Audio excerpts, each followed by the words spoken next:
하나님께서는 우리가 그를 알므로 말미암아 생명과 경건에 이르게 하는 모든 것을 그의 권능으로 우리에게 주셨습니다. 하나님은 우리를 부르셔서 그의 영광과 덕을 누리게 해주신 분이십니다. 그는 이 영광과 덕으로 귀중하고 아주 위대한 약속들을 우리에게 주셨습니다. 그것은 이 약속들로 말미암아 여러분이 세상에서 정욕 때문에 부패하는 사람이 되는 것이 아니라 하나님의 성품에 참여하는 사람이 되게 하시려는 것입니다. 그러므로 여러분은 열성을 다하여 여러분의 믿음에 덕을 더하고 덕에 지식을 더하고 지식에 절제를 더하고 절제에 인내를 더하고 인내에 경건을 더하고 경건에 신동 안에 우애를 더하고 신동 안에 우애에 사랑을 더하도록 하십시오. 이런 것들이 여러분에게 갖추어지고 또 넉넉해지면 여러분은 우리 주 예수 그리스도를 아는 일에 게으르거나 열매를 맺지 못하는 사람이 되지 않을 것입니다. 그러나 이런 것들을 갖추지 못한 사람은 근시안이거나 앞을 못 보는 사람입니다. 이런 사람은 자기의 옛 죄가 깨끗하여졌음을 잊어버린 것입니다. 그러므로 형제 자매 여러분, 더욱더 힘써서 여러분이 부르심을 받은 것과 택하심을 받은 것을 굳게 하십시오. 그러면 여러분은 넘어지지 않을 것입니다. 또한 여러분은 우리의 주님이시며 구주이신 예수 그리스도의 영원한 나라에 들어갈 자격을 충분히 갖출 것입니다. 아멘. 기도하겠습니다. 하나님 아버지, 하나님의 말씀은 우둔한 자를 지혜롭게 한다고 했습니다. 죽어가는 영혼을 소성시킨다고 했습니다. 하나님, 그 말씀으로써 오늘도 일하여 주시고 성령께서 우리의 마음 가운데 진정한 지혜를 주시고 또 우리의 영혼이 살아날 수 있도록 도와주시기 원합니다. 하나님, 이 말씀에 순복할 수 있는 겸손한 마음, 이 말씀을 따라감으로 저희를 진정 주님께서 계획하신 만족스럽고 평안하고 행복한 그 삶으로 나아갈 수 있도록 도와주시옵소서. 예수님 이름으로 기도드립니다. 아멘. 지난 시간에 우리가 베드로후서 첫 번째 시간을 통해서 우리가 하나님께 새로운 생명을 받았는데 그것은 우리의 행위나 우리의 의로움으로 얻어진 것이 아니고 예수 그리스도의 의로움을 힘입어서 그 생명을 얻었다라고 배웠습니다. 우리가 새로운 생명을 얻었는데 그 생명은 자라나야 하는 것이죠. 자라나지 않으면 생명이 아니죠. 저도 둘째가 태어나서 새로운 생명이 얻었는데 그 생명이 자라나고 있습니다. 3.3kg에서 4.1kg가 됐습니다. 계속 자라나는 것이죠. 우리가 계속 자라나야 하는 생명인데 물론 사람의 육체는 언젠가는 그 자라남이 끝나게 되어 있습니다. 노화가 시작되죠. 하지만 영적인 생명이라는 것은 끝이 없는 것입니다. 나이에 상관없이 계속해서 자라날 수 있는데 그 자라나는 것은 그 깊이가 더해짐으로써 자라나는 것이죠. 그것을 성화라고도 하고 오늘 본문에서는 예수 그리스도의 성품, 하나님의 성품에 참여하는 것이라고 말을 하고 있습니다. 그래서 오늘 본문을 통해서 크게 세 가지를 살펴보겠습니다. 첫 번째는 왜 성품이 중요한가? 두 번째는 하나님의 성품은 무엇인가? 세 번째는 어떻게 하나님의 성품에 참여할 수 있는가입니다. 첫 번째는 왜 성품이 중요한가? 3절 말씀 보시면 하나님께서는 우리가 그를 알므로 말미암아 생명과 경건에 이르게 하는 모든 것을 그의 권능으로 우리에게 주셨습니다. 하나님은 우리를 부르셔서 그의 영광과 덕을 누리게 해주신 분이십니다. 여기서 하나님을 알므로 말미암아라고 되어 있는데 하나님을 안다는 것은 하나님을 지식적이고 정보적으로 아는 것 이상이죠. 관계적으로 하나님을 아는 것인데 우리 하나님을 이제 아버지로 알게 됐습니다. 하나님 우리 아버지로서 우리에게 생명을 주신 분이시죠. 근데 그 생명과 더불어서 경건에 이르게 하는 모든 것을 그의 권능으로 주셨다라고 말을 하고 있습니다. 즉 그 생명은 아무렇게나 살아도 되는 그런 생명이 아니라 경건한 생명으로 이어져야 한다라고 이야기를 하고 있어요. 그리고 하나님께서는 우리를 부르셔서 하나님의 영광과 덕을 누리게 하셨다라고 이야기를 하고 있습니다. 영광스러운 덕을 말하는 것이죠. 덕은 선하심, 하나님의 거룩하심을 말하는 것입니다. 그 거룩하심에 이르도록 하나님께서는 우리를 부르셨기 때문에 우리의 생명은 그냥 아무렇게나 놔둬서는 안 되는 생명이고 그 생명이 경건에까지 이르러야 된다. 성화가 되어야 된다라고 이야기를 하고 있는데 사도 베드로가 이런 이야기를 하는 이유가 있습니다. 그 이유는 베드로가 이 편지를 보내고 있는 그리고 이 편지를 받는 그 교회의 상황이 그 교회 안에 거짓된 가르침이 퍼지고 있었기 때문이죠. 거짓 교사들이 일어나서 이렇게 말하는 것입니다. 경건하게 살 필요 없어. 거룩하게 살 필요 없어. 아니, 우리는 그렇게 할 수가 없어. 왜냐하면 우리는 애초에 거룩하게 살 능력이 없고 우리 스스로를 구원할 능력이 없기 때문에 하나님이 우리를 은혜로 구원해 주셨지. 그렇기 때문에 우리는 계속 그 무능력한 우리의 상태 때문에 구태여 경건하게 살 필요가 없는 거야 라는 궤변적인 그런 가르침이 성행하고 있었던 것입니다. 거기에 대해서 베드로가 이렇게 말한 것이요. 아니야. 그게 아니야. 우리는 생명을 얻었고 그 생명과 더불어서 경건에 이르도록 하시는 하나님의 권능이 우리에게 이미 주어졌어 라고 말하는 것이죠. 그것이 이 3절의 말씀이죠. 생명과 경건에 이르게 하는 모든 것을 그의 권능으로, 그의 능력으로 우리에게 주셨다. 하나님께서는 우리가 경건에 이르기를 원하시고 그리고 능히 하실 수 있게끔 하시는 분이다라고 말하는 것입니다. 우리 안에 성령이 계시죠. 하나님께서는 우리가 거룩하게 되기를 원하시는데, 거룩하게 되라고 명령을 하시는데 그 명령만 주시고 그렇게 할 수 있는 능력은 주시지 않은 분이 아니라 그 능력까지도 이미 다 주신 분이기 때문에 우리가 우리의 생명을 가지고 경건에 나아갈 수 있다라고 베드로가 얘기하는 것입니다. 사도 바울이 말했죠. 내게 능력 주시는 자 안에서 내가 모든 것을 할 수 있느니라. 이 말씀은 내가 원하는 꿈, 내가 바라는 어떤 세상적인 소망, 그것을 하나님의 능력 주시면 다 이룰 수 있다라는 것이 아니라 하나님의 뜻을, 하나님의 능력을 주시면 내가 이룰 수 있습니다. 이 말입니다. 하나님이 능력 주시면 우리는 거룩함과 경건함으로 나아갈 수가 있다는 것이죠. 사람들이 쉽게 이렇게 생각합니다. 그렇게 막 치열하게 노력도 안 해봤으면서 나는 안 돼. 나는 죄인이야. 인간은 어쩔 수 없어. 라고 하면서 자기 합리화를 하면서 경건한 삶으로 나아가는 것을 포기하고 마는데 하나님은 포기하지 말라고 하십니다. 이미 그렇게 될 수 있는 모든 능력과 씨앗이 우리 안에 심겨져 있다라고 하나님께서 베드로 사도를 통해서 말씀하시는 거예요. 4절을 보시면 그는 이 영광과 덕으로 귀중하고 아주 위대한 약속들을 우리에게 주셨습니다. 그것은 이 약속들로 말미암아 여러분이 세상에서 정욕 때문에 부패하는 사람이 되는 것이 아니라 하나님의 성품에 참여하는 사람이 되게 하시려는 것입니다. 이 말씀 보시면 하나님께서 우리에게 위대한 약속을 주셨다고 말하는데 이 1장 안에서는 이 위대한 약속이 무엇인지 구체적으로 나오진 않지만 3장을 보시면 3장 4절에서 그리스도가 다시 오신다는 약속은 어디 갔느냐? 그 교회의 거짓 교사들이 조롱하면서 말하는 거죠. 예수님이 오신다는 약속을 하셨는데 예수님 언제 오시냐? 왜 안 오시냐? 거짓된 거 아니냐?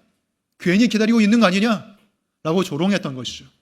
그러나 13절을 보시면 그러나 우리는 주님의 약속을 따라 정의가 깃들여 있는 새 하늘과 새 땅을 기다리고 있습니다. 주님의 약속을 따라서 무엇을 기다린다고 말합니까? 새 하늘과 새 땅. 우리 주 예수께서 분명히 오신다. 그 약속은 변치 않는다. 반드시 이루어진다. 그가 오셔서 우리에게 새 땅과 새 하늘을 주실 것이다. 그 위대한 약속 우리가 받았기 때문에 우리가 이 세상의 전부인 것처럼 살면 안 된다는 거예요. 이 세상의 전부인 것처럼 그냥 이 세상의 재미를 위해서만 살고 이 세상의 무언가를 이루기 위해서만 살아가는 것이 아니라 이 세상에서 가장 큰 행복을 누리려고 애쓰는 것이 아니라 다가오고 있는 새로운 세상, 거기서 내가 가장 행복하게 살기 위해서 이 땅에서 썩어질 것에 투자하는 것이 아니라 다시 오실 예수 그리스도, 그분이 가져올 새하늘과 새 땅을 위해서 투자하는 삶을 우리가 살아야 된다고 말을 하고 있는 것이죠. 그게 하나님의 뜻이라는 것이죠. 영원하신 하나님의 성품에 참여하는 자가 되려느냐, 아니면 세상에서 정욕 가운데 썩어지는 사람이 될 것이냐, 둘 중에 하나를 택하라라고 이 사절이 말하고 있는 것입니다. 하나님의 뜻이 무엇입니까? 하나님의 뜻은 이것이니 곧 너희의 거룩함이라고 했습니다. 우리가 거룩하게 되는 것이 하나님의 뜻이죠. 명백한 하나님의 뜻이죠. 우리가 거룩하게 되는 것을 성화라고 말하고 우리가 더 알아듣기 쉬운 말로는 예수 그리스도를 닮아간다고 말을 하고 있습니다. 하나님의 성품에 참여하는 것이라고 베드로가 말을 하고 있는데, 주로 그런데 우리는 변화라고 할 때, 우리가 변화되어 간다라고 할 때 어디에 더 초점을 줍니까? 우리의 겉모습의 변화에 훨씬 더 초점을 많이 두는 것 같습니다. 우리의 겉으로 드러나는 어떤 행위의 변화, 그것이 눈에 보이는 것이기 때문에 훨씬 더 손에 잡히는 것이기 때문에 거기에 더 방점을 찍고 살아갈 때가 많죠. 예를 들어서 어떤 사람이 원래부터 좀 열정적인 사람이라서 세상에서도 열심히 살고 여러 가지 활동을 하고 그래서 어떤 자리도 없고 그렇게 살다가 회심을 해서 겉으로 보기에는 회심을 해서 교회에 이제 다니기 시작했습니다. 근데 그 사람이 똑같은 열정으로 교회에서도 열심히 일하고 봉사하고 섬기고 이렇게 했습니다. 사람들이 보기에는 변한 사람이에요. 겉으로 행위가 변했기 때문에. 그런데 만약에 그 사람이 속으로는 내 이름만을 위해서 내가 사람들에게 인정받기 위해서 그렇게 한 거라면 겉모습만 변한 것이고 그리고 무대만 세상에서 교회로 옮겨간 것이지 그 속은 그대로라는 것이죠. 성품이 변하지 않으면 겉으로 변하는 것은 그렇게 큰 의미가 없을 수가 있다는 것이죠. 겉으로 변하는 것, 우리의 겉모양의 변화는 아주 손쉽게 일어날 수가 있습니다. 패션 테러리스트 같은 사람도 돈만 주어지고 적절한 조언만 주어지면 자기가 옷을 안 고르고 옷가게에 가서 마네킹에 있는 그대로 나한테 입혀주세요. 이렇게 하면 한순간에 멋쟁이가 될 수가 있어요. 겉을 변하는 것은 너무나 쉬운 것이에요. 하지만 성품이 변하는 것은 너무나 어렵죠. 오랜 시간이 걸리죠. 그만큼 귀중한 것이죠. 배우자를 고를 때 성품이 가장 중요하다고 하죠. 유명한 재력가들, 연예인들 이혼 소식을 들릴 때가 많죠. 표면적으로 내세우는 이유가 무엇입니까? 성격 차이. 근데 우리가 잘 살펴보면, 잘 생각해보면 그것이 어떻게 보면 본질적인 이유일 수가 있겠다. 성품 때문인 거죠. 성품을 보지 않은 그러한 삶, 성품을 중요시하지 않은 그런 삶에 그런 결과가 따를 수도 있다는 것이죠. 성품이 그래서 중요한 것입니다. 저와 여러분은 어떤 변화를 추구하고 있습니까? 어떤 성장을 추구하고 있습니까? 겉모습의 변화? 나의 어떤 자산 가치의 상승? 나의 피부의 어떤 그런 더 윤택해지는 것? 나의 음식의 질의 변화? 집, 자동차? 그러한 겉모습에만 우리가 치중하고 있다면 번짓을 잘못 잡은 것이죠. 하나님의 성품에 참여하는 것이 성경에서는 가장 중요하다고 말하고 있습니다. 그리고 그것이 하나님의 관심사라고 말하고 있어요. 하나님의 뜻은 우리가 하나님의 성품에 참여하는 것이죠. 우리가 배우자가 있든 없든, 직장이 어떤 직장에 다니든, 직장에 있든 없든 그 모든 것이 사실 하나님께서 주된 관심사는 그것이 아니라 하나님께서 그 모든 것을 통하여서 우리가 하나님의 형상을 닮아가게 하는 것이 하나님의 뜻인 것이죠. 로마서 8장 28절 우리가 굉장히 유명한 말씀인데 하나님을 사랑하는 자, 곧 그의 뜻대로 부르심을 입은 자들에게는 모든 것이 합력하여 선을 이룬다고 했습니다. 모든 일이 합력하여서 선을 이룬다. 근데 그 합력하여 선을 이루는 그 선이 무엇이냐? 29절에 보시면 하나님께서는 미리 아신 사람들을 택하셔서 자기 아들의 형상과 같은 모습이 되도록 미리 정하셨으니 이것은 그 아들이 많은 형제 가운데서 맏아들이 되게 하시려는 것입니다. 하나님은 우리를 택하셔서 부르시고 우리를 미리 정하신 그 뜻, 그 선이 무엇이냐? 모든 일이 합력하여서 무엇을 이루게 하시냐? 우리가 하나님의 아들의 형상을 이루어 가는데 모든 것이 합력할 선을 이루게 하신다는 거예요. 우리가 어떤 배우자를 만나든지 그 사람을 하나님께서 쓰셔서 우리를 하여금 하나님의 형상을, 아들의 형상을 닮아가게 하시는 거예요. 우리가 가나든지 부하든지 실패하든지 형통하든지 그 모든 것을 통해서 우리가 직장이 없든지 있든지 그 모든 상황을 통해서 하나님께서 원하시는 것은 뭐예요? 우리가 하나님의 형상을 닮아가라. 그게 하나님의 관심사죠. 근데 우리는 그 하위 목적에만 관심을 둘 때가 너무나 많다는 거예요. 하나님은 그 하위 목적에도 관심이 분명히 있으신 분이지만 그 모든 것을 쓰셔서 이루고자 하시는 것은 저와 여러분이 하나님의 형상에, 하나님의 성품에 참여하는 것입니다. 이 관심사가 일치하지 않고 어긋나게 되면 힘들어지는 것은 항상 우리예요. 하나님 왜 나한테는 이것저것 주지 않습니까? 왜 내 상황이 이렇습니까? 늘 불평불만하지만 하나님 말씀하시죠. 왠 줄 아니? 그 고난이 아니고서는 이 상황이 아니고서는, 네가 만난 그 사람이 아니고서는 너가 예수님을 닮아갈 수 없기 때문에. 하나님 기도하는데 왜 안 주시죠? 저 사람한테는 주시고 나한테는 왜 안 주시죠? 따져봐도 소용이 없죠. 하나님 말씀하십니다. 너한테는 너에게 그게 없음으로 말미암아 내가 너의 안에 내 형상을 이루어가고 있는 중이란다. 그것을 우리가 알지 못하면 우리의 삶이 해석이 안 되는 것입니다. 하지만 우리 삶을 향하신 하나님의 선하신 목적이 어디에 있는지 우리가 확실히 안다면 우리가 그렇게 크게 힘들어할 필요가 없다는 거예요. 하나님이 지금 나로 하여금 내 안에서 하나님의 성품을 이루어가는 중이구나. 이렇게 생각할 수 있는 것이죠. 여러분, 우리의 인생의 목적을 조정할 필요가 있죠. 우리의 인생의 목적은 부자가 되는 것도 아니고 그냥 재밌게 한바탕 이 삶을 살고 가는 것도 아닙니다. 지식을 많이 쌓고 그렇게 하는 것도 아닙니다. 그것은 다 중요하지만 하위 목적이죠. 그 모든 것을 통해서 하나님의 성품이 우리의 가운데 이루어지는 것이 하나님의 목적이에요. 영어 공부하고 투자 공부하고 이런 것들이 자기 개발의 진정한 자기 개발이 아니라 진짜 자기 개발은 뭡니까?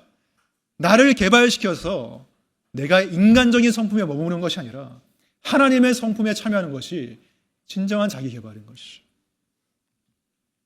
두 번째로 무엇이 하나님의 성품인가? 5절 보시면 그러므로 여러분은 열성을 다하여 여러분의 믿음에 덕을 더하고 덕에 지식을 더하고, 베드로는 열성을 다해서 이 것들을 더해가라고 말을 하고 있습니다. 열성을 다해라. 여러분, 구원에는 두 가지 측면이 있다 있죠. 첫 번째 측면은 우리가 신분의 변화를 얻는 것, 천국 백성의 신분의 변화가 되어서 우리가 천국에 갈 수 있는 구원이 주어지는 것. 두 번째로는 우리가 새로운 생명을 얻었기 때문에 그 생명이 거룩하게 변해가는 것, 그걸 성화라고 하죠. 성화의 구원이 또 있죠. 그러나 이제 첫 번째 그 천국 가는 구원, 신분의 변화, 그것은 우리의 힘으로 이루어질 수 없는 가장 어려운 것이죠. 그 가장 어려운, 사실 불가능한 그것을 하나님께서 가능하도록 해 주셨습니다. 우리의 행위와 우리의 어떠함이 아니라 예수 그리스도의 의로움과 예수 그리스도의 행위로 우리에게 은혜를 베푸셔서 우리가 천국 백성이 되게 하셨죠. 근데 두 번째 성화의 구원은 우리가 열성을 다해야 되는 것이라고 베드로가 말을 하고 있습니다. 그래서 빌립보서 2장 12절 보시면 두렵고 떨리는 마음으로 자기의 구원을 이루어 나가라 라고 말합니다. 두렵고 떨리는 마음으로 구원을 이루어 나가라. 마치 그 구원이, 그 성화가 너에게 달려있는 것처럼 힘써 행하라. 근데 13절을 보시면 또 다른 측면이 있죠. 하나님은 여러분 안에서 활동하셔서, 우리가 성화를 위해서 열성을 다해서 힘을 다해서 노력해 갈 때 동시에 하나님께서 우리 안에 계셔서 활동하신다는 것이죠. 그래서 성화라는 것은 하나님과 우리의 협력하는 사역이다. 그냥 되는 것이 아니라는 거예요. 나이가 들면 언젠가 내가 거룩해지겠지. 내가 성숙해지겠지. 시간이 지나면 자연스럽게 어떻게 살다 보면 되겠지. 아닙니다. 우연히 그렇게 되는 것은 없습니다. 의도적으로 우리가 노력을 기울이지 않으면 성화가 되는 게 아니라 퇴화가 되는 것이죠. 세상의 정욕에 부패해져 가게 되는 것이죠. 하나님의 성품에 참여하라고 부단히 애쓰지 않으면 반대 방향으로 자연스럽게 가게 된다. 나이가 들면 들수록 우리가 저절로 성숙해지지 않습니다. 나이가 들면 들수록 이상해지는 사람도 많아요. 그렇죠? 부패해져 가는 사람도 많아요. 하나님의 성품에 참여한다는 것은 열성을 다해야 되는 것이죠. 그래서 베드로가 8가지 덕을 말합니다. 8가지 덕성을 말하는데, 믿음의 덕을 더하고 덕의 지식을 더하고 지식의 절제의 인내를, 인내의 경건을, 경건의 신동안의 우애를, 신동안의 우애에 사랑을 더하라. 8가지를 말하고 있는데 이것이 8단계는 아닙니다. 즉 레벨 1을 클리어해야 그 다음으로 갈 수 있고 그런 건 아닙니다. 예를 들어서 내가 절제를 이루지 못했으니까 신동안의 우애는 꿈도 못 꾸겠구나, 이런 게 아니라는 거예요. 그런 게 아니라 사도 베드로가 이러한 단어들을 고른 이유는 그 당시에 거짓 교사들이 이것과 반대되는 가르침을 하고 있었기 때문이에요. 절제가 없는 삶, 인내가 없는 삶, 경건이 없는 삶, 신동안의 우애와 사랑이 없는 삶에 대해서 가르치고 있었기 때문에, 그렇게 살아도 된다고 말하고 있었기 때문에 베드로는 그와 반대되는 믿음의 덕, 덕의 지식, 지식의 절제, 절제의 인내, 인내의 경건, 경건의 신도 후에 거기다 사랑을 더해라. 이것을 말을 하고 있는 것이죠. 그것이 하나님의 성품에 참여하는 것이다. 우선 우리는 믿음의 덕을 더해야 된다고 말하고 있습니다. 믿음, 구원받는 믿음은 무엇인가? 하나님을 의지하는 것이죠. 나의 행위를 의지하는 것이 아니라 예수 그리스도의 의로움을 의지하는 것이 믿음인데 그 믿음에다가 덕을 더해야 된다. 덕이 없는 믿음은 죽은 믿음이 되는 것이죠. 덕이 없는, 선함이 없는, 선한 행위가 없는 믿음은 썩은 믿음이 되는 것이죠. 이전에 피리수첩에서 다락방이라는 이단의 그 실체에 대해서 폭로하는 방송을 제가 본 적이 있는데 거기 보니까 그 다락방 목사들이 물론 다 그런 건 아닐 수도 있겠지만 대부분의 사람들이 믿음을 외치면서 복음을 외치면서 막 설교하고 피를 토하지만 실제 삶의 모습을 보니까 그들의 관심사는 고급 외제차, 부동산, 좋은 집, 좋은 시계에 있다는 것입니다. 그리고 삶은 얼마나 방탕한지 많은 가정을 파탄시키고 성범죄를 저지르고 그런 목사들이 많은데 치리하지 않고 면직하지 않고 뭐라고 말합니까? 용서받았으니까 예수님의 보혈이 다 깨끗하게 해주셨으니까 괜찮아 라고 말을 하더라고요. 피해자들은 막 지옥 속에서 울부짖고 있는데 고통 속에서 힘들어하고 있는데 그러한 목사들은 뻔뻔하게 사역을 이어나가는 거예요. 왜 그렇습니까? 믿음에 덕이 없었기 때문이죠. 덕을 더하지 않았기 때문이죠. 죽은 믿음이 있기 때문이죠. 애초에 믿음 자체가 잘못된 거겠지만 덕이 없는 믿음은 기독교를 싸구려 종교로 만드는 것입니다. 덕이 더해져야 되는 것이죠. 선한 행실로 우리의 믿음이 참된 것을 증거해야 되는 것이죠. 거기에다가 또 무엇을 더하라고 말합니까? 지식을 더하라고 말합니다. 지식 없는 믿음도 덕이 없는 믿음만큼 해로운 것입니다. 지식 없는 믿음은 방향이 없는 믿음이에요. 어디로 가야 될지 몰라. 믿음은 있는데 내 신앙생활의 여정이 어디를 향해야 될지 모르는 거예요. 늘 방황하는 거예요. 내가 구원의 확신이 있는지 없는지도 모르는 거예요.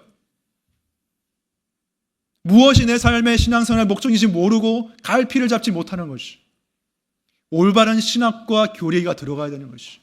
그래서 우리 교회에서 조직신학과 교리를 공부하신 분들이 하나같이 말씀하시는 게 뭐예요? 이 공부를 통해서, 이 신학 공부와 교리 공부를 통해서 믿음의 방향이 정해졌습니다. 내가 이제 헷갈리지 않습니다.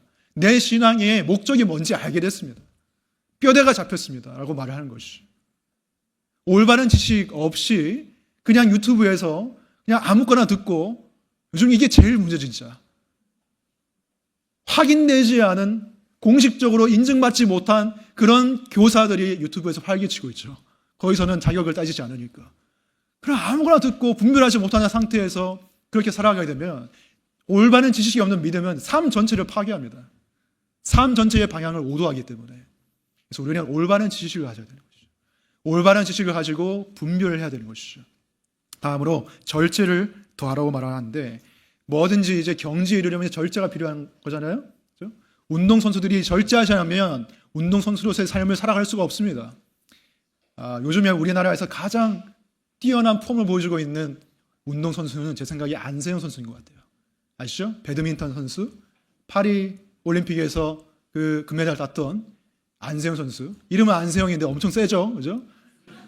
왜 세냐? 훈련을 너무너무 많이 하기 때문에. 절제의 화신이기 때문에. 국제대회가 끝내고 나서 너무나 그 대회 끝나고 나서 얼마나 피곤하겠어요. 얼마나 쉬고 싶겠어요.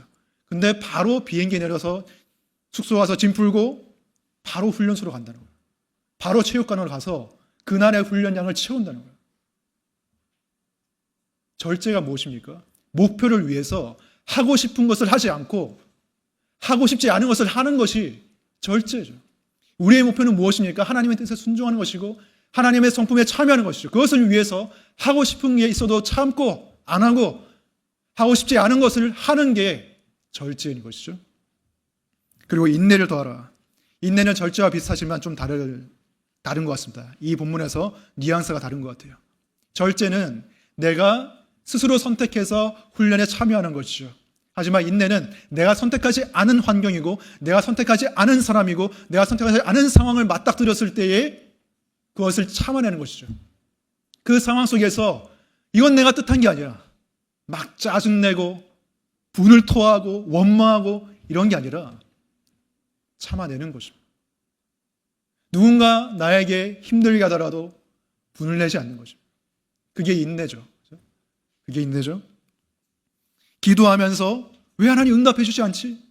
그렇지만 하나님의 타이밍을 기다리면서 인내하는 것이 여기서 말하는 인내인 것이죠. 다음으로 경건을 더하라고 말합니다. 경건이 무엇입니까? 말씀과 기도에 힘을 쓰는 것인데 그것만은 아닙니다. 그것과 동시에 무엇을 말하느냐? 야고보서 1장 27절 보시면 하나님 아버지께서 보시기에 깨끗하고 흠이 없는 경건은 고난을 겪고 있는 고아들과 과부들을 돌보아주며 자기를 지켜서 세속에 물들지 않게 하는 것입니다. 참된 경건은 말씀과 기도에 힘써서 세속에 물들지 않는 것과 동시에 고난받고 있는 사람들의 처지를 공감하고 또한 그들을 위해 살아가는 것입니다. 그렇죠? 말씀과 기도를 하는데 자기 자신밖에 모르는 사람은 경건한 삶이 아닌 것이죠. 고아와 과부, 힘든 처지에 있는 사람들을 돌아보고 도와주는 것, 보살펴주는 것, 그것이 참된 경건이다라고 말을 하고 있습니다. 그리고 신도 간의 우애를 더하라고 말을 하고 있는데 개역 개정에는 이 신도 간의 우애가 형제 우애라고 되어 있습니다. 형제 우애. 형제가 누구죠? 가족이죠. 우리가 예수 그리스도를 믿고 이웃 함께 모여 있는데 여러분의 양옆에 그리고 앞뒤에 있는 사람들 그들이 다 여러분의 형제 자매이고 예수 그리스도 안에서 가족이죠. 그죠? 교회를 가족으로 여기는 마음이 신도 간의 우애다라는 것입니다. 개인주의가 팽배한 이 사회 속에서 그러한 것에 물드는 것이 아니라 공동체성을 지니고 있는 사람, 그것이 하나님의 성품이다. 교회에서 누군가가 힘들어하는 것이 남의 일이 아니라 내 가족이 힘들어하는 것이고, 교회에서 누군가가 잘 됐으면 그냥 남이 잘 된 것이 아니라 내 가족이 잘 된 거예요. 교회에서 나이 드신 분이 있으면 내 부모님처럼 여기고, 동생 같은 사람이 있으면 정말 동생처럼 여기고, 아이들은 내 자식처럼 조카처럼 여기고, 그것이 신도 간의 우애인 것이죠. 교회를 가족으로 여기는 마음, 그 성품. 마지막으로 사랑을 더하라고 말하는데 사랑이야말로 영적 성장의 클라이막스입니다. 이 8개가 제가 순서가 바뀌어도 상관없다고 했는데 지향성은 있는 거예요.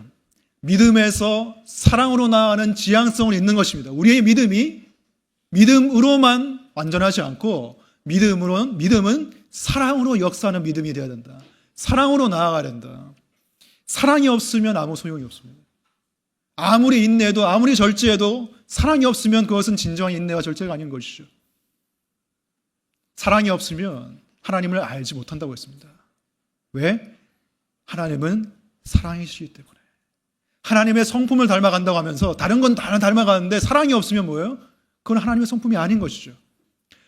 바울도 말했습니다. 고린도전서 13장에서 사랑이 없으면 내가 아무것도 아니다. 모든 비밀과 모든 지식을 알아도 또 산을 옮길 만한 모든 믿음을 가지고 있을지라도 사랑이 없으면 아무것도 아니다. 지식이 있고 믿음이 있고 뭐예요? 그래도 사랑이 없으면 아무것도 아니라는 거예요. 지식만 많으면 뭐합니까? 그 지식이 사랑으로 쓰이지 않으면 그냥 자기 자랑인 거예요. 그러면 아무 소용이 없는 거예요. 하나님은 사랑이십니다. 사랑을 향해 나아가는 것이 우리가 하나님의 성품에 참여하는 그 여정인 것이죠.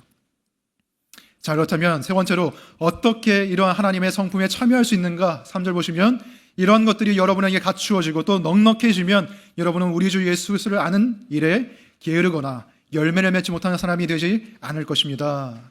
먼저 8절에서는 하나님의 성품을 넉넉하게 갖춘 사람이 어떤 특성을 가지고 있는지 말해주고 9절은 그렇지 않은 사람들은 어떤 사람인지 말을 해주고 있습니다. 먼저 하나님의 성품을 넉넉히 갖춘 사람들은 어떤 사람이냐? 게으르거나 예수 그리스도 하나님을 아는 일에 게으르거나 열매를 맺는 일에 게으른 사람이 아니란 것입니다. 나는 하나님의 성품을 많이 닮았어. 나는 인내를 이루었어. 절제를 이루었어. 내 삶에 더 이상 어떤 진보가 필요한지 모르겠어. 이런 교만에 빠지는 경우가 종종 있습니다. 종종 있어요.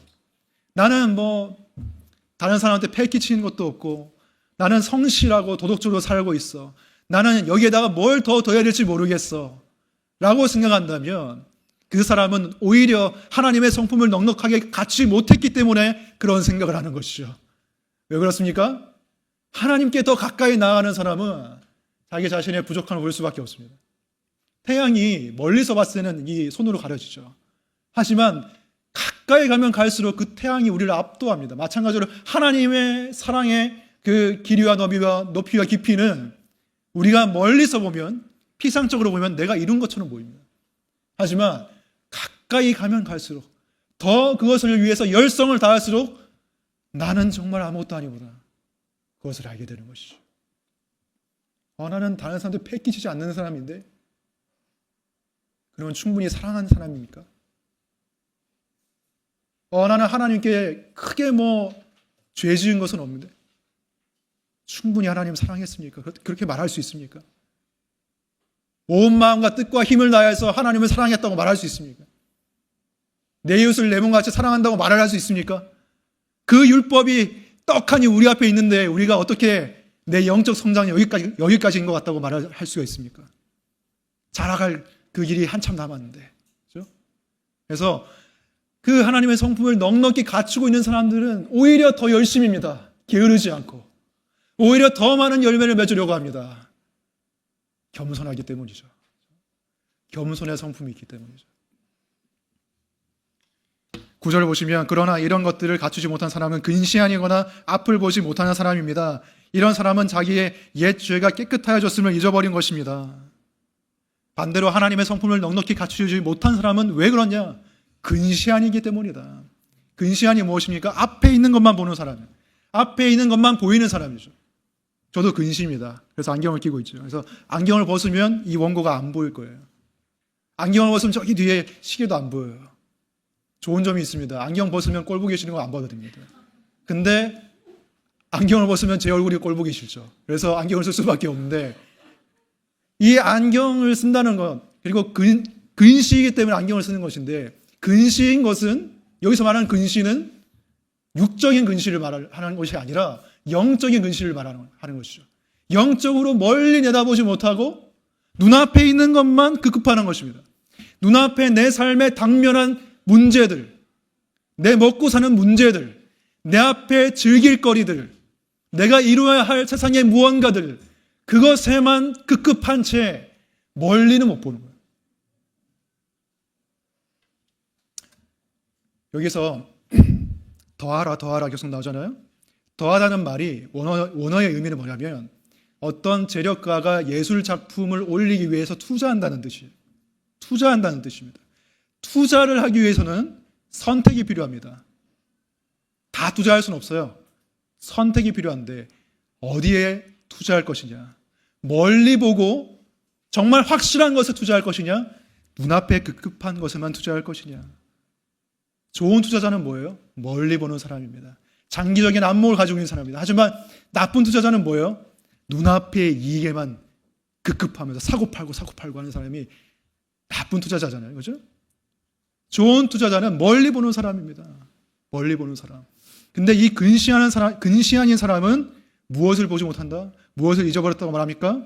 9절에서 이런 사람은 자기의 옛 죄가 깨끗하여졌음을 잊어버린 것입니다. 과거, 현재만 보느라고 과거에 받은 은혜를 다 까먹은 거예요. 다 잊어버린 거예요. 하나님이 내게 어떤 은혜를 주셨고 어떤 사랑을 주셨고 다 잊어버린 것입니다. 현실의 문제에만 꽂혀있기 때문에, 근시안이기 때문에. 하나님이 나를 살리시기 위해서, 또 나를 구원하시기 위해서 얼마나 많이 인내하셨는지, 예수님께서 십자가를 지시기 위해서 얼마나 절제하셨는지, 예수님이 신도 간의 우애를 위해서, 우리를 형제 삼으시기 위해서, 자매 삼으시기 위해서 자신을 어떻게 바치셨는지 다 잊어버린 거예요. 하나님의 사랑 다 잊어버리고, 하나님 나한테 해준 게 뭔데요? 라고 말하면서 자기 마음대로 살아가는 거예요. 인생의 목적을 다 잊어버리는 거예요. 그럼 근시안으로 살아갈 수밖에 없는 것이죠. 은혜를 잊어버린 사람은 그렇게 살아갈 수밖에 없고, 하나님의 은혜를 값싼 은혜로 만드는 거예요. 하나님의 은혜는 값싼 은혜가 아니라 비싼 은혜인데도 불구하고, 예수 그리스도의 피로 말미암아 우리를 구원했음에도 불구하고, 용서받았으니 마음대로 살자라고 말하는 것은 근시안적인 삶입니다. 반대죠. 오히려 용서받았기 때문에 나는 내 삶을 함부로 살 수가 없다. 값비싼 은혜로 나를 사셨기 때문에 나는 내 삶을 하나님께 바쳐야 된다. 그것이 진정 지혜 있는 자의 모습인 것이죠. 또한 근시한 정의 사람은 과거의 은혜만이 아니라 멀리 있는, 어떻게 보면 또 멀지 않다고 볼 수 있는 미래의 약속을 바라보지 못하고 또 잊어버린 사람입니다. 우리에게 주어진 미래의 약속이 무엇이라고요? 11절 먼저 볼까요? 또한 여러분은 우리의 주님이시며 구주이신 예수 그리스도의 영원한 나라에 들어갈 자격을 충분히 갖출 것입니다. 우리에게 영원한 나라가 있다는 것이죠. 그것이 우리에게 주어진 미래의 약속입니다. 근데 현재에만 꽂힌 사람은 영원의 나라를 볼 수가 없는 것이죠. 영원한 나라, 그 나라가 오고 있습니다. 이 세상은 썩어질 것이죠. 내가 집중하고 있는 많은 것들, 그것이 선한 것이라 할지라도 언젠가 다 사라질 것인데, 영원한 나라에 투자하는 사람이 되라 라고 말을 하고 있습니다. 근시한 사람이 되지 말고 멀리 봐라, 멀리 봐라. 근데 이 말씀에서 영원한 나라에 들어갈 자격을 충분히 갖춘다는 뜻이 무엇입니까? 당신은 인내를 이루었고 절제와 여러 가지 사랑을 이루었으니까 오케이, 천국 들어와도 됩니다, 이런 말입니까? 아니죠. 그것은 복음에 대한 완전 반대죠. 그게 아니라 이 말씀을 가장 잘 번역한 그 영어 성경은 제가 살펴봤을 때 NIV인 것 같은데, NIV를 보니까 이렇게 나와 있더라고요. 제가 한국어로 풀어서 설명해 드리면, 여러분은 그 영원한 나라에 들어갈 때에 풍성한 환영을 받게 될 것입니다. 풍성한 환영이 영원한 나라의 입구에서 여러분을 기다리고 있을 것입니다 라고 말하는 것입니다. 하나님의 성품에 참여하고 가는 길이 너무 힘들죠. 절제해야 되죠. 인내해야 되죠. 많은 대가가 따르죠. 하지만 그 길을 계속해서 달려나가는 사람은 마치 마라톤 주자가 그 결승선에 들어갈 것을 꿈꾸면서, 자신의 머리에 월계관을 씌울 것을 꿈꾸면서, 사람들의 환호를 꿈꾸면서 힘을 내서 나아가듯이 기쁨으로 그 천국에 입성할 수 있을 거라는 말입니다. 근데 반대로 그렇지 않은 사람은 천국에 들어가긴 들어가는데 질질 끌려서 들어가는, 늘 뒤를 돌아보면서, 늘 세상에 내가 가지지 못한 것을 돌아보며 후회하면서 마지못해서 나아가는 모습, 내가 구원 받았는지 받지 않았는지, 내가 제대로 살고 있는 것인지 늘 불안해하면서, 내가 천국에 들어갈 수 있을까를 늘 불안해하면서 그렇게 들어가는 사람은 풍성한 그 입성이 안 되는 것이죠. 우리에게 천국의 상이 기다리고 있고, 그리고 풍성한 환영이 기다리고 있습니다. 하나님께서 우리가 들어갈 때에 잘했다, 착하고 충성된 종아라고 말하기를 기다리고 계세요. 그것을 바라보면, 그 약속을 바라보면 우리는 근시안적으로 살 수 있지 않다고 말하는 것이죠. 우리의 눈은 근시안적일 수밖에 없습니다. 사실 우리가 원래 그렇게 태어났어요. 죄악된 본성을 가지고 있어요. 그러나 안경을 끼면 되죠. 존 칼빈은 그 안경이 성경이라고 말합니다. 말씀을 통해서 우리는 과거의 은혜와 미래의 약속을 바라볼 수가 있고, 그것을 가지고 기도하면 우리의 현재가 바뀌죠. 하나님의 성품에 참여하는 현재로. 그래서 10절 보시면, 그렇게 과거의 은혜와 미래의 약속을 바라보며 살아갈 때 우리의 현재가 바뀌게 된다고 말하는데, 10절, 그러므로 형제자매 여러분, 더욱더 힘써서 여러분의 부르심을 받은 것과 택하심을 받은 것을 굳게 하십시오. 그러면 여러분은 넘어지지 않을 것입니다. 여기서 부르심과 택하심을 굳게 한다는 말이 무엇입니까? 이 하나님의 성품이 내 안에 이루어진 것을 보았을 때에 내가 진정 택함 받은 자라, 내가 진정 하나님의 부르심을 받은 자라는 그 확신이 주어진다는 것이죠. 물론 지식적으로 어떤 신학적인 지식으로 내가 이러이러해서 내가 구원의 확신을 얻을 수 있구나, 그것을 넘어서서 내가 과거에는 나밖에 모르는 사람인데 신도 간에 우애가 있는 사람으로 바뀌고, 내가 과거에는 참지 못한 사람인데 하나님처럼 인내한 사람으로 바뀌고, 그러한 것을 느리지만 확실하게 조금씩 변해가는 내 모습을 보면서 행복한 거예요. 하나님을 믿으면서 하나님 이것 좀 주세요, 막 물질적인 거 구하고 이 상황 좀 변하게 해주세요, 상황의 변화를 원하고 그런 응답만 얻는 것이 신앙생활의 행복은 아니죠. 가장 큰 행복은 어디 있습니까? 나의 존재 자체가 바뀌는 것이죠. 인간적인 성품을 가지고 태어나서 죄로 타락한 그 속에서 뒹굴면서 그 죄악 속에서 부패해져 갈 수밖에 없는 나인데, 그런 내가 복음을 통해서, 성령의 능력을 통해서 하나님의 성품으로 바뀌어가는 것을 보는 것이 나의 가장 큰 만족인 것이죠. 그리고 그렇게 바뀌어 나가는 내 모습을 보면서 내가 정말 택함받은 사람이구나, 내가 정말 구원받은 사람이구나, 내가 정말 부르심이 있는 사람이구나, 그것을 확신하게 되는 것이죠. 그런 사람은 더 기쁘게 믿음의 경주를 하면서 풍성한 환영을 받는 것이죠. 천국의 입구에서. 우리 모두의 삶이 그렇게 됐으면 좋겠습니다. 내 안에, 우리의 삶, 우리의 마음 안에 하나님의 형상이 이루어져 가는 것을 보면서 기뻐하는, 그것은 단순히 인간적인 기쁨이 아니죠. 왜? 하나님이 그것을 가장 기뻐하시기 때문에. 부모의 기쁨은 무엇입니까? 자녀가 건강하게 자라나는 것입니다. 돈 많이 벌고 많은 것을 이루고 그래도 그 자녀가 건강하게 자라지 못하면 무슨 소용이 있습니까? 하나님 아버지의 마음도 똑같죠.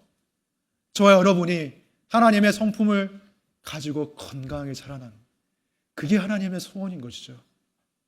그 소원을 우리가 이루어 드렸으면 좋겠습니다. 그래서 열성을 다해서 여러분이 믿음의 덕의 지식의 절제의 인내의 경건의 신도 우애를, 그리고 마지막으로 사랑을 더하면서 여러분 안에 예수 그리스도의 형상이 이루어지기를 주님의 이름으로 축원합니다. 기도하겠습니다.